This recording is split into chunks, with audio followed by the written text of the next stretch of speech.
What's up, everybody? Siegfried Chu Lane, and we are finally here with my Honkai Star Rail closed beta review, where we're going to talk about the game. Again, reminder, this is still the closed beta, things can change, but we're going to go over how the game plays, we're going to go over the positives of the games, the negatives of the games, the gacha system, the RNG, and pretty much should you pick this game up or not. Again, these are just my feelings and opinions, and I will catch you guys in just a second.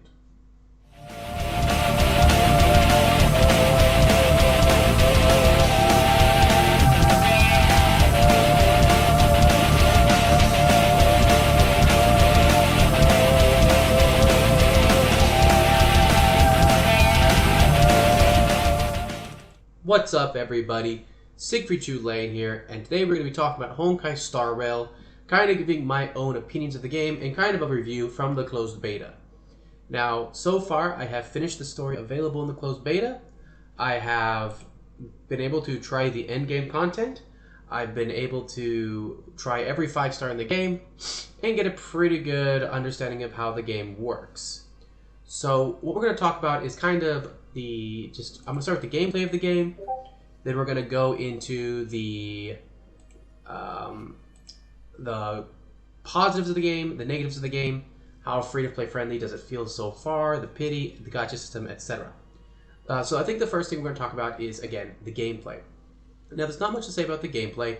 It plays like a typical JRPG from, the Super Nintendo era, which is turn-based. It's absolutely nothing wrong with. I actually have been looking for a very good turn-based mobile game because the majority of mobile games are absolutely horrible. As you can see on the screen now, we have the battle system here, just like typically, you have your battle. You can see here in the bars is your characters who's going to attack. What's nice about this is you can actually kind of time your attacks to kind of reduce the attacks, right? So, for example, I can attack this one because she's going to be attacking right next. So, and then of course you have your ultimate, right? Each character has 3 attacks: base attack, skill attack, ultimate. You have skill points. One thing I like about this game is there's no timer on skills.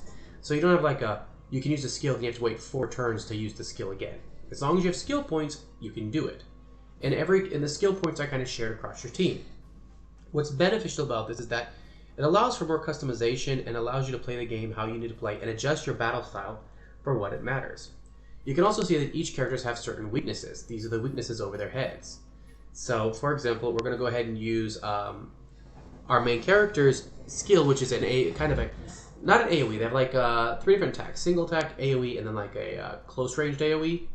Blast, which means it's going to hit this guy and then these on the sides. As you can see, this is a physical weakness. It's pulsing. So if I do it on this guy, all 3 of these will get hit with a weak attack, and it will break them all, as you'll see here. Boom, they're dead. Now, this is like the featured 5-star. I'm definitely going to be going hard for her, Seilei. Each 5-star has a special ability locked into them, which kind of makes them better than the 4-stars. Hers is that if she kills somebody, she'll get what's called Resurgence. She gets another attack and a power boost. And if you use her ultimate, which we'll talk in a second, you can actually get up to 4 attacks in a row. The cool thing about ultimates is ultimates can be used at any time. So you don't have to wait for your turn to use an ultimate. See, we just triggered her ability, which is Resurgence, so now she'll attack again. The big thing about the ultimates being able to be used anytime you want is that, for example, if you look at my characters, his ultimate is a shield where he shields everybody. You're going to kind of want to be able to use that at a specific time. You don't want to use that right off the bat, right? If you see a big attack is coming, then you want to use that. And being as you can use his ultimate without him being up is very helpful for setting that up. Then, of course, we have right here hers, which is heal. You're not going to want to use her ultimate every time it's on cooldown. You want to use her ultimate when it matters. So being able to use your ultimates whenever you need to is extremely important and can actually be useful, especially if you have an attack ultimate, to prevent yourself from, to kill a boss before they're going to attack you right away. And again, with characters like Seilei, it's very beneficial as it allows Seilei to... There we go. This is going to be a 3% attack. It allows Seilei to get off multiple attacks. So you get to see that here in just a second. Probably the character will kill them pretty quickly. Oh, yeah, so we get off the Resurgence. Kill here. As you saw, there are 3 people links, so now we've got these 3 links here. And these battles will go one after another, but here we go. This is a good setup here. We'll kill here, get the resurgence, attack here. And then as you can see, like each character has their own setups. Like for example, Natasha has a heal, which is really good actually. She's, if you're familiar with the heals from Genshin Barbara, she's way better than Barbara. Okay, so I want to do this because I want to get in there and use her ultimate like when it's off turn. Okay, so here we go. As you can see, right, she's down here. Her next attack is not going to be until after they go through. So I could kill this one and break this one, but they would get another attack. However, I can do this and bring her attack right back up. She'll do her ultimate here. She'll kill, allowing me to get this other attack off and kill. So it's really nice to be able to use these ultimates whenever you want to use them. The battle system of this game, while a turn-based RPG, I think is a really interactive turn-based RPG. I haven't seen something this, honestly, this interactive since really Legend of Dragoon or Xenogears? Yeah, Xenogears. When you had the actual combo systems or the things you actually had to do to make the turn-based more interactive. So definitely this combat system is really fun, really good. Something that this game has that Genshin doesn't is a map showing you how many treasure chests are left. Now, you can't always find every treasure chest. Sometimes you will have to actually wait for a quest to pop up to get the treasure chests. So I don't know if this last one is available or not. It should be. So I'm currently looking for it. So that's pretty much the combat system. Not too complex, pretty easy, which in my opinion is good. Oh, something really great. These guys are spawnable guys. I love these guys. If you find these guys and you kill them, and so far I don't know if there's a limit to them. They're just a random spawn. You actually get summoning currency. So here you go. You see, I just attacked with him. We're going to pop his ultimate to get a second attack off right now. Boom. Dead. Go ahead and use her to get... Oh, that didn't kill him. Alright, now he's dead. So you see here, like, if I want... I have the heal and the shield up, so if I need them at some point, like for a boss or something, or a heavy fight, I'm set up for it. But you can see here, I just got those Stellar Jades, so the summoning currency. Very useful. Again, this is the closed beta, so, I mean, like, there is a chance that this could not be continued on. I hope that those spawnable creatures are in the main game. I have a feeling they would be, because Honkai does tend to be more generous. Honkai does have a lot of crystals that spawn and will continue to spawn. They are random, but they do continue to spawn, which is nice. So I do have faith that that will continue. But again, we don't know, because this is the beta, so everything we see right now could be changed when the main game comes out. Let's go and talk about the RNG. So there are artifacts, pretty much. I'm going to be honest, one thing that disappoints me is a lot of the RNG does come from Genshin. That is the artifact system, which is horrible. Although you could argue at least it's free, making it better than Honkai, where you do have to pay for it. But at the same time, you also do have to look at the fact that at Honkai, you get a piece, you don't have to keep getting that same piece to get good stats. Now, to be fair, neither Genshin is not very competitive, so we don't know if Honkai is going to be very competitive. Or Star Rail, so I should say Star Rail. Star Rail could actually be not competitive at all, so whatever gear you get might not matter. But it is something where I do wish that they at least had the reroll setup that Honkai has, and I do hope that Honkai Star Rail does implement a reroll for gear, so that gear can be more easily controlled, obtained, and it's not just a complete stressful fight non-stop trying to find your gear, you know? Alright. Let's talk about the gacha. In gachas, this one is called Warp, and the rates are exactly the same as Genshin Impact. Now, it's the exact same as Genshin Impact, there's no difference. Now, the benefit of that is that it is technically cheaper to summon a character in Genshin, even losing the pity, than in Honkai. The downside is that the weapons could end up being like Genshin. If the weapons are like this, it's fine, because there's actually, you know, a 50-50 chance you're going to get the weapon, and then you're getting the weapon next, and you only have to do it twice like a character banner. This is how they should have done the weapons in Genshin a long time ago. So if they keep it this way, awesome. If they change it to how Genshin is with 2 featured weapons, that will be disappointing. But we're going to go into a quick summon here. As you can see, the summon animation is that you just shoot the ticket. Blues, purples, and golds is what you're looking for. Just a typical, Genshin stuff. Downside, you can't really see what you got until it drops, right? So that was obviously a 3-star. The exchange store is the exact same as Genshin's. Everything here is the same. You take the same amount here. As you can see, I can buy this ticket here. These are all the same. But one benefit here is that you can actually buy 5-star weapons right here. So I'm not sure how this is going to work, but as you can see, if you do 600 of these, which you get 4 for a dupe, no, you get 8 for a dupe, right? So that would mean that you would have to do a total. You have to get a total of 75 duplicate purples. You can actually buy a 5-star that you want. Not great, but that is better than Genshin. So see, we just bought a ticket. We're gonna do another summon here. One thing I don't like is the records boot up just as slowly as in Genshin, which again doesn't make sense. Honkai doesn't have this issue. So there's not much to talk about the RNG. The gacha system is exact same as Genshin. I expect the exact same prices. The only thing that so far, like I said, is different is that the weapon is not. There's not 2 weapons here. So again, this is the beta. That could change. I hope it doesn't. I hope they keep only 1 featured weapon, because that would make it a lot easier to go for the weapon you want. And if they want to add other weapons in the future, having a second banner that features rerun weapons, I think would be a good idea. So let's talk about the things that are good in this game. Graphics are good. Gameplay is fun. The game itself feels very free-to-play friendly. You don't need to be getting these powerful units, kind of like Genshin. You don't have to have powerful units.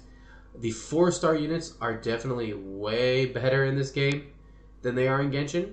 The 4-star units in Genshin are really disappointing at release, and the 4-star characters in this game are really great.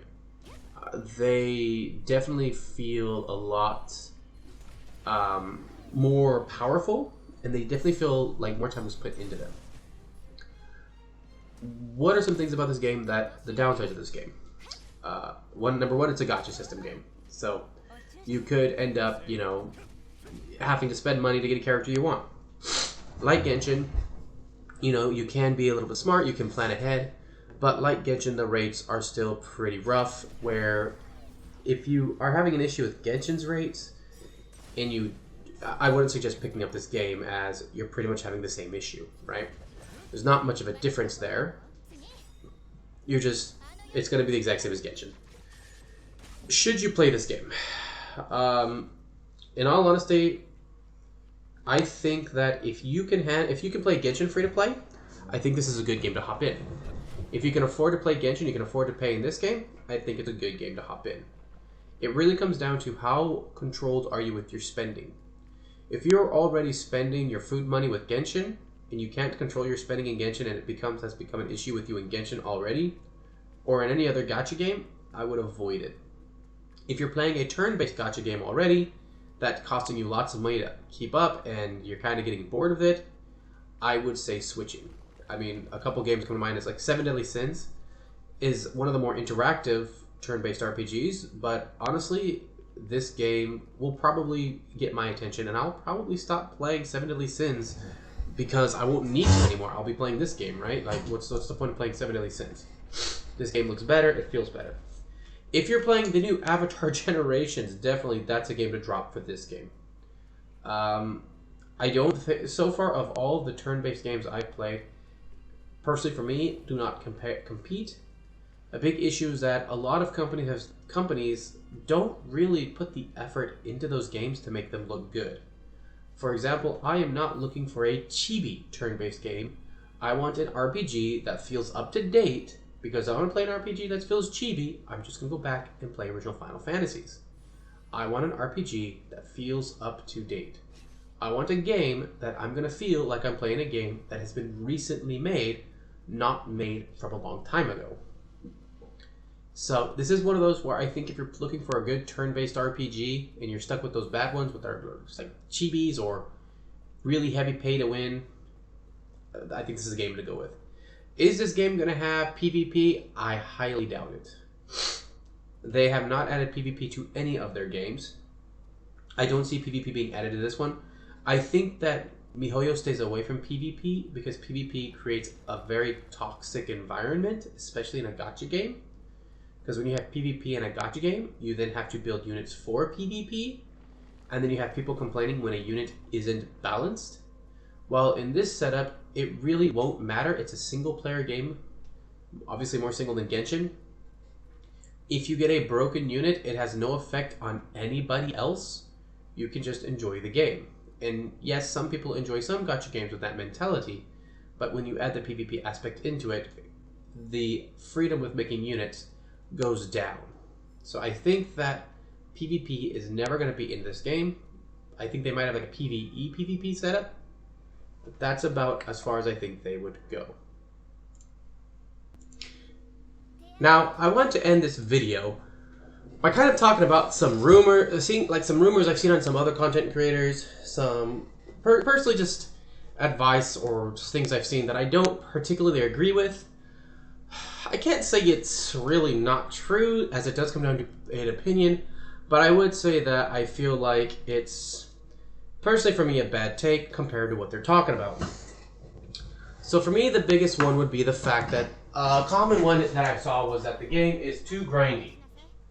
Now, realistically, every turn-based RPG, every JRPG, every RPG in general is grindy, right? This is kind of a normal thing. And I would say that this game is no more grindy than your average JRPG turn-based RPG. Do you have to grind for levels? Yes. Do you have to grind for gear? Yes. But you do the same thing in an RPG for the most part. Is the game grindier than Genshin? I don't think so. I feel the issue with Genshin also is that Genshin isn't just grindy. Everything is time locked, right? This is time locked. That's time locked. Everything is time locked. And you're just stuck with nothing to do because you don't have resin. Now, there is a resin system in this game. Let's see if I can pull it up real quick. I'm not sure what the respawn time of it is. Maybe if we go here, we can see it. So, right here, it doesn't look so bad so far. Let's see how long it takes to respawn on it. So we'll come back in about 3 minutes and see how long that takes. But the resin system doesn't feel too bad to me because, again, it comes down to two things, right? For example, how much does something cost? And how much resin do you respawn in a time period, etc., etc., etc. So the max is, I do believe, 120, I believe is the max. But the amount you use in certain events, we'll take a look at here in a second once I get this chest, isn't as much. So, for example, if you take a look at some of our content, right, this is 10 per player, so a total of 6 for 6 runs, and you multiply this by 6, so you can run these twice with a multiplication of 6, giving you 300 XP and these match times 6. You have this right here, which is really cool because you get these simulated universe where you can actually use one of these items to pick up one of these, right? And you can buy 6 of these items ahead of time to use it when you want to use it. But so for this isn't too bad of a cost. This is for upgrade material. You see it's a little higher. It's around 30. There's a max of 180, which means that you could get this. You could run about 5 of these. This is the gear at 40. So about the same as, I guess Genshin right there. And then of course you have the boss battles. These are the boss battles here. And as you can see, what's really cool about these boss battles, by the way, that are different from Genshin, is that you can get 4-star weapons from the boss battles. These are the weapons, by the way. You can get 4-star weapons from the boss battles. That's really, really useful. That gives me some hope that perhaps we can get some 5 stars in the future. Let's take a look at here. Okay, we're at about 1 minute. So we'll come back in just a second. So definitely that system is a lot better, I think. It's not as costly. I mean, you gotta remember, in Genshin, you get 180. But to run those flowers for XP or for gold, you know, it's going to cost you 20. A dungeon run costs 20. And it really just, you know, kind of... They go by really quickly. In a turn-based game, I don't think it's as bad because a turn-based game, you know, you don't really want the fights to last a super long time. You want the fights to last a, you know, decent amount of time. Obviously, like, the ones for certain mats are really easy and really quick. But the other nice thing is that you're not traveling, you know, you can teleport right to them much easier. You can teleport to them from the easy menu. There are parts of the UI I don't like. One thing I do like is my ability to easily control where I'm going to go, right?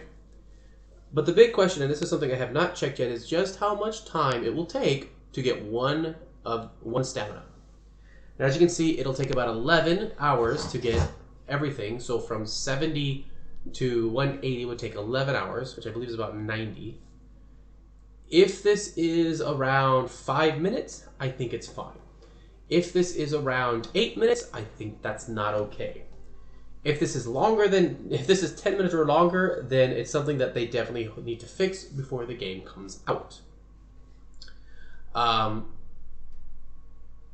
I wouldn't ever do this again. This feels very Genshin-ish. I really don't. I don't like this stamina system because again, it does feel very Genshin-ish. They didn't take from Honkai, which I was hoping for. I have a feeling it's going to be 8 minutes, 6 minutes.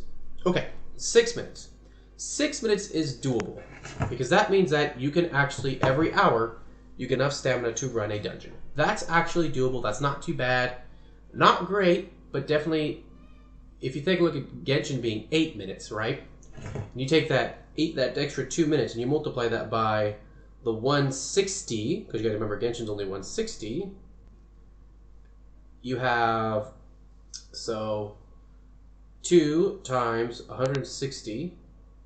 That's 320 minutes, which dividing that by 60 is an extra 5 hours. So it takes 5 extra hours in Genshin just to get the 160.